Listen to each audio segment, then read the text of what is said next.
Now, from WYDC TV, this is Big Fox News at 10.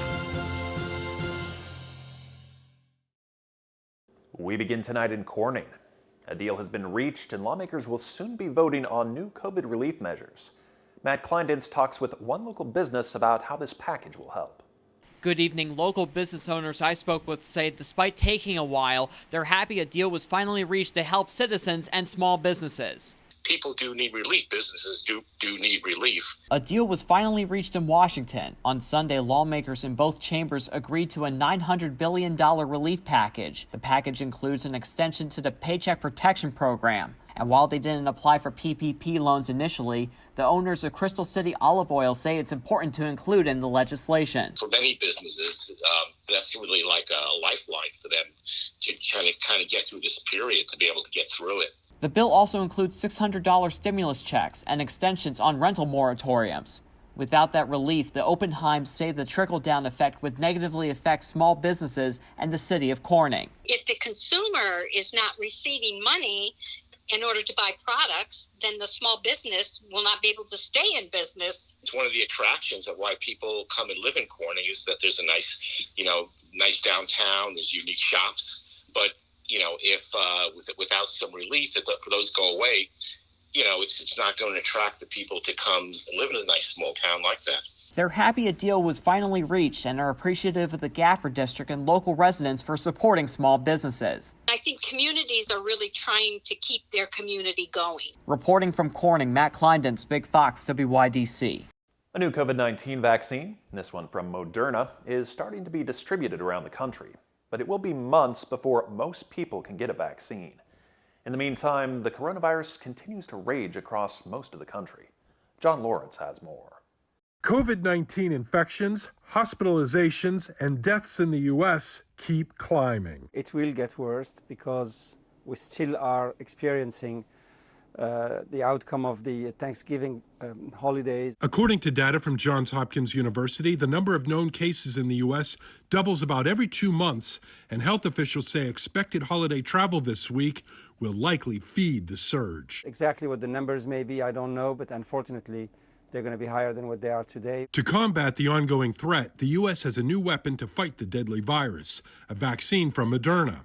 A Centers for Disease Control and Prevention panel voted to prioritize the shots for some, including residents in long-term care facilities and healthcare personnel. Obviously, we all wish we had all the vaccine in the world, that we could get everybody vaccinated immediately.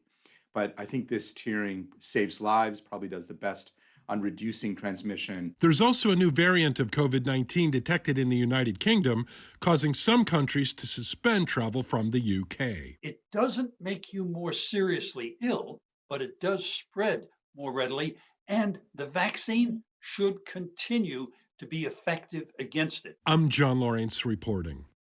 A New York nursing home prepares to give their seniors a coronavirus vaccine. Kimberly Richardson reports. I'm the glass half full person. Well, Kelly Dixon's glass is about to get a lot fuller. The 78-year-old lives here at the Hebrew home at Riverdale and will be first in line Monday to receive Pfizer's COVID-19 vaccine. Other residents and staff will be next. Over 3 days, 600 doses. For many, it will get them one step closer to normalcy. For this grandfather, that means taking occasional trips off campus. I don't know what the world looks like anymore, and I'm really anxious to see that. During the early days of the pandemic, it's believed 54 residents died here, but there haven't been any positive cases since June. And now with the vaccine actually here, President and CEO Daniel Reingold tells me it's a huge relief. Our residents are so excited that the possibility of hugging a loved one is going to be coming sooner rather than later. The vaccinations begin at 10 Monday morning. A team of 6 pharmacists from Walgreens will go room by room. Staff from CVS will do the same at other facilities. We have a full complement of physicians as well as our nursing staff, and we're going to follow the pharmacists from resident to resident. Watch for any possible side effects. This is one of 618 long-term care facilities in New York that enrolled in the program. Officials tell me the vaccine is not required yet, but say so far everyone is on board, convinced the benefits far outweigh the risks. Mr. Dixon considers it an honor and credits scientists for getting us this far. And if they didn't put the work in, how long would we be locked up? Researchers in the UK are keeping a close eye on a new strain of coronavirus that's popping up in the UK. It's said to be more contagious and is leading to some travel bans, causing global ripple effects. COVID-19 specialist Amanda Decker has a closer look at this mutation and whether it's appearing in the U.S. This fast-moving new variant of coronavirus is showing up in cases across London and southern England, but it was actually identified first in September. Since then, it has spread to several other European countries, including Denmark, the Netherlands, Italy, and even Belgium. And now there's concern that because it's been around for 4 months, it's probably already arrived in the United States. The new strain is faster and more transmissible than the existing ones, and officials believe it's responsible for a recent spike in infections across the United Kingdom. In September, COVID-19 cases in the UK had actually dropped to their lowest level since the beginning of the pandemic. By November, cases were on the rise, and a quarter of the positives were this new variant. By December, the new variant made up 2/3 of new COVID cases. Scientists have identified 17 differences between the latest mutation and the one that spread in the United States all year. The most significant change has been in the spike protein. That is the key that the virus uses to unlock the doors to our cells. That's where the spike makes contact with the surface of our cells first, and when those receptors mutate, it becomes easier for the virus to infect us. Even though this latest strain may spread faster, there's no evidence that the mutation actually leads to more severe illness or increased chances of death, or that the current vaccines will be less effective against it. Here's what experts are concerned about, though. When a virus does start to adapt as it infects more people, eventually some viruses reach what's called vaccine escape. That means the virus has changed so much it eventually learns how to dodge the vaccines we have. That's what happens every year with the flu virus, which is why vaccines have to often be updated and altered on a regular basis. Now, scientists from the University of Glasgow say the vaccines we have now are easily altered, so if the virus does reach vaccine escape, the vaccines can be adjusted quickly. Fast-moving versions of coronavirus are the last thing we need. Our hospitals are already overrun, and if cases start spreading faster, that could lead to catastrophic problems for our nation's healthcare system.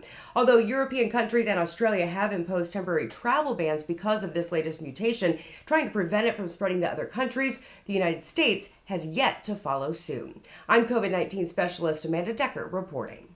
New York Governor Andrew Cuomo adding to the alarm about that new strain of COVID-19 circulating in the United Kingdom. He says flight restrictions are needed now between the UK and New York. This is very concerning, this new strain that they have found in the UK. The strain, according to Boris Johnson, is 70% more transmittable than the old strain. They don't know if there's any higher rate of death. They don't know if the vaccine is as effective with the new strain. Those new restrictions for flights from the UK went into effect today, leaving many passengers stranded at London's Heathrow Airport. A local restaurant owner is giving back to his community once again this holiday season. BC Texas Hots in Elmira Heights is hosting a holiday dinner giveaway this Wednesday. The restaurant previously did a free meal giveaway to families leading up to Thanksgiving.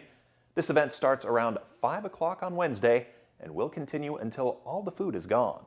This is a drive-through event, and all guests are expected to follow COVID guidelines. The New York Police Department says officers could be targets for terror attacks. That warning comes in a new memo from the Intelligence Bureau. Kieran Dillon has more. Get back, get back!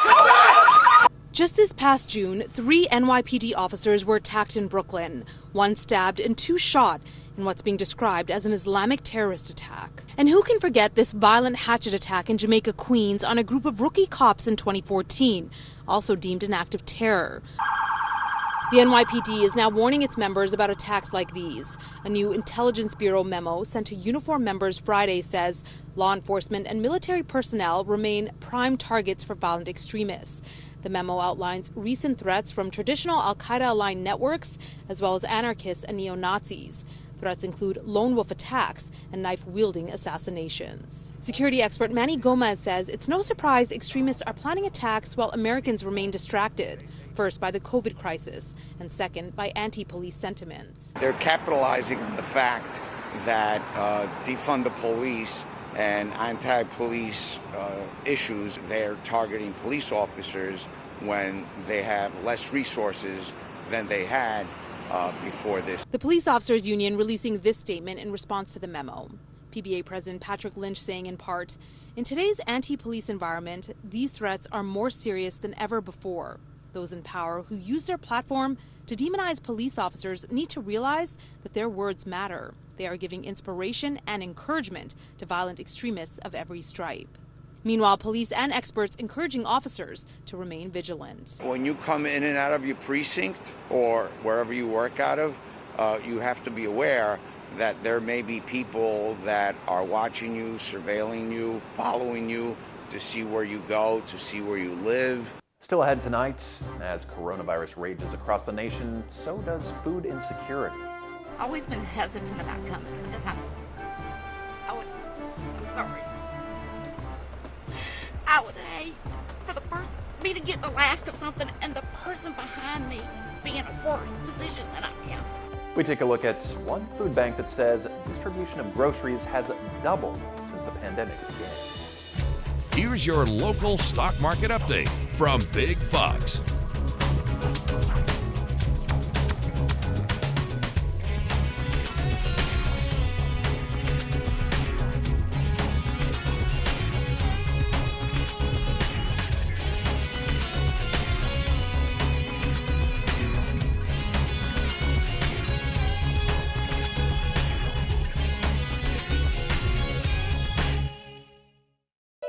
Now, your Twin Tiers forecast from Big Fox. Tonight's Big Fox forecast is brought to you by William Mattar. Good evening, everyone. I'm meteorologist Kim Walker with your weather update. There is a clipper system, or a very quick moving system, coming in from Michigan. It will continue to progress to the southeast right through Pennsylvania, providing enough energy where we're going to see those snow showers continue for tonight as well as tomorrow. Not only that, those winds will start to pick up as well, and so it will cause those temperatures to feel about 10 to 15 degrees cooler. So by the end of the day tomorrow, half an inch to an inch could be possible across our viewing area from Hornell all the way to Elmira. So here's a look at your forecast. If you're going to be walking the dog, I don't have to tell you because it's been so cold lately that you will need that heavy coat. Temperatures will start off below freezing at around 30 degrees at 6 o'clock. But take a look at what it will feel like, 19 degrees, and throughout the day with that breeze, those temperatures will feel about 10 to 15 degrees cooler. So it looks like our real field temperatures will be below 30 degrees, but it looks like we could warm up close to around 40 degrees by your noon hour. But again, with that breeze, it's going to feel like 23 degrees. So it's definitely going to be a cold day. We do have the possibility of a few flurries, possibly a shower or two as well. And I'm talking about snow showers, that is, throughout the day tomorrow. So taking a look at our future radar, we are expecting those snow showers to continue for tonight, and it looks like it sticks around through about 6 o'clock in the morning, and then maybe just a few flurries to our northwest, or I should say northeast, in Ithaca, and this will be the situation throughout the day. At 1 o'clock, again, we're finding a few flurries just south of Hornell, west of Corning, and we are going to see this continue through about 6 o'clock, but then overnight, I'm expecting a little bit drier conditions. Then another system comes closer to Christmas. It will cross through the state, arriving in our region at around Thursday evening, and it is going to provide some wet weather, initially starting off as rain, but then switching over to snow on Christmas Day. Tonight, temperatures right at freezing in Elmira, 30 degrees in Corning, 27 degrees in Hornell. Temperatures tomorrow only warm up a few degrees from our lows, so 39 for you in Corning, 38 in Elmira, Bath around 39, and 35 degrees in Perkinsville. So here's a look at your 7-day forecast. We are expecting those temperatures to continue to warm up. Quiet weather for Wednesday, rain chances on Thursday as highs will be in the 50s, but that will be switching over to snow as we dive down into the 20s. A white Christmas on Friday. Highs will only be around 24 degrees, and the cold air will stick around through the weekend with highs below freezing. Not far from the hospitals, ICUs, and COVID-19 units, you can find many people who are impacted by the coronavirus even though they aren't infected with it. These are the homeless, the jobless, and the hungry. Food lines are now all too familiar around the country as food insecurity hits hard in the days leading up to Christmas. In fact, in South Florida, 1 in 5 people don't know where their next meal is coming from. Rosa Flores has more. Before dawn, people waited at a South Florida mall on the weekend before Christmas. Are we sleeping? But they're not here holiday shopping. They're in line for free food. Always been hesitant about coming because I'm sorry. I would hate for me to get the last of something and the person behind me be in a worse position than I am. Melon, can I have 2 melons here, please? It's a scene replayed across the country, from Los Angeles, where one food bank says distribution of groceries has doubled since the pandemic began, to the suburbs of Atlanta, where 500 cars waited for an hour and a half before distribution started. This is another indication of the pain and the suffering that's being felt all across our nation. Since the pandemic began in March, hunger in the United States has skyrocketed. Feeding America, the nation's largest food bank network, reports a 60% increase in the demand over last year. Merry Christmas, God bless you guys. In South Florida, 1 in 5 people need food assistance and a quarter of children go to bed hungry, according to Feeding South Florida. Deborah Hightower is an accountant. So, this is hard for me to come here. The mother of 3 teenagers was recently hospitalized and says she has lost her job twice since the pandemic started. I'm very independent and do not like to ask for help. But sometimes you just have to do, God humbles you. Some people, like Larry Battisti, waited for hours not to get food for himself, but for 3 members of his church who are unemployed or can't leave their homes due to COVID concerns. You certainly get a lot of smiles, and you can't hug them anymore. Leonard and Julie Thompson delivered the food they received to 7 neighbors and friends. Appreciate you sharing with me as usual.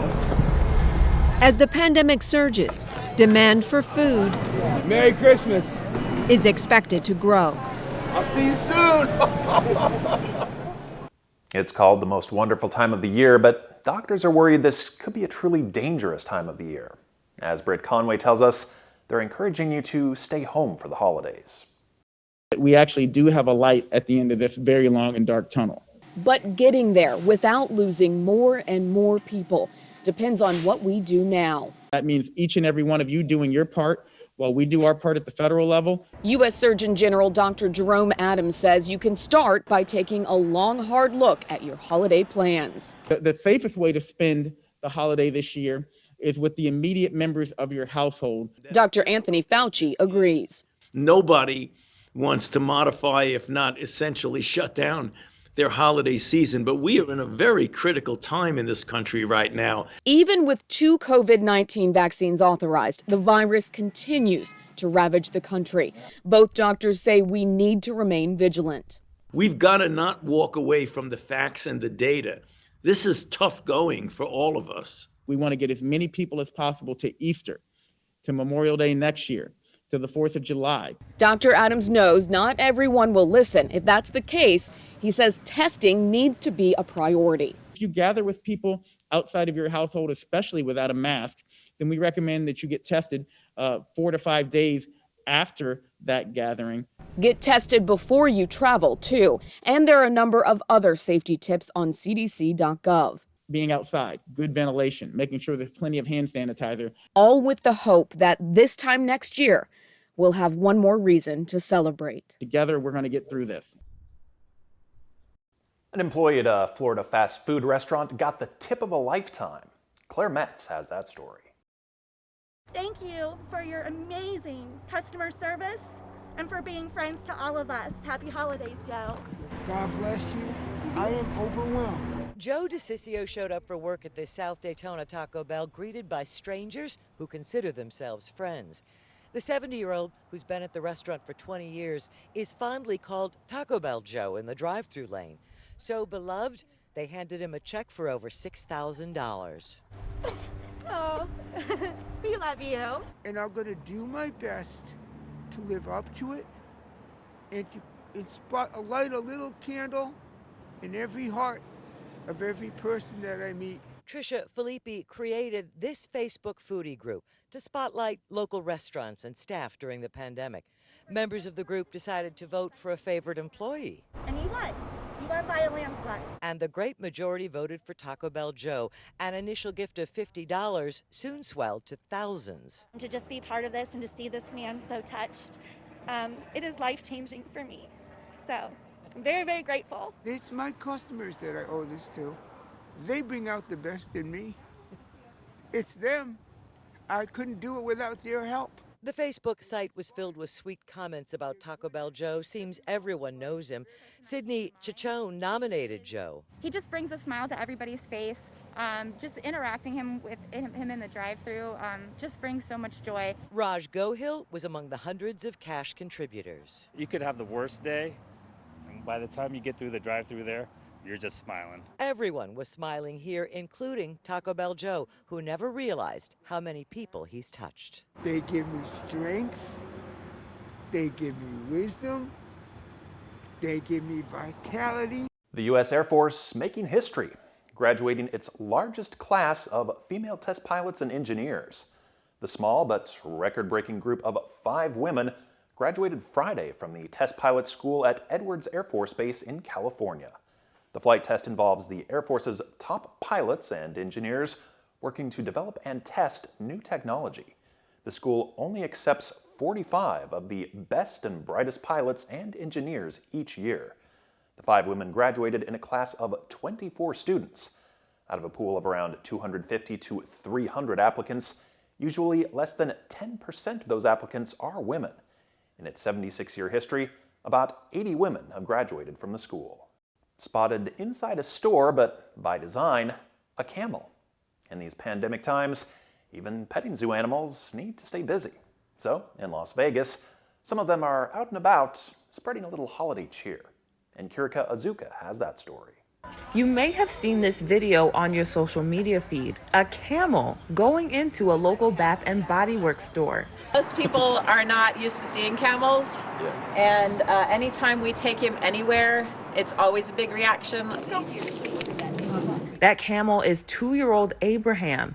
His owner, Nancy Roas, says going into the store is actually part of his training. You know, he needs practice loading onto the trailer and getting out into new places. Roas owns Petting Zoo to You, a traveling zoo that does a lot of parties and is normally busy this time of year. We do a lot of live nativities in December. Usually I'm out here with the donkey and the camels and the goats and sheep for the nativity scenes. Can I have a picture? She says most of those gigs were canceled because of the pandemic.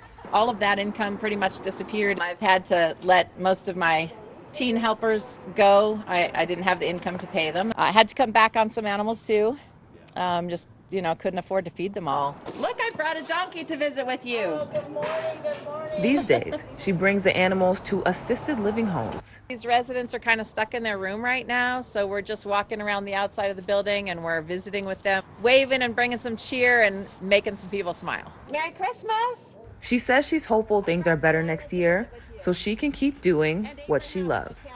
They bring a lot of joy to people, so there's nothing that makes the same impact on a child or a person as a live animal. We want to leave you with a smile tonight. These large teddy bears are seated next to passengers on public transport in Helsinki, Finland. That's the creative way that a bus company found to remind people to maintain social distance while on board. In a statement, the company said that the bears are disinfected regularly. They will be cleaned and donated to a local children's hospital once their time on those buses has concluded. Thanks so much for joining us. Have a great night.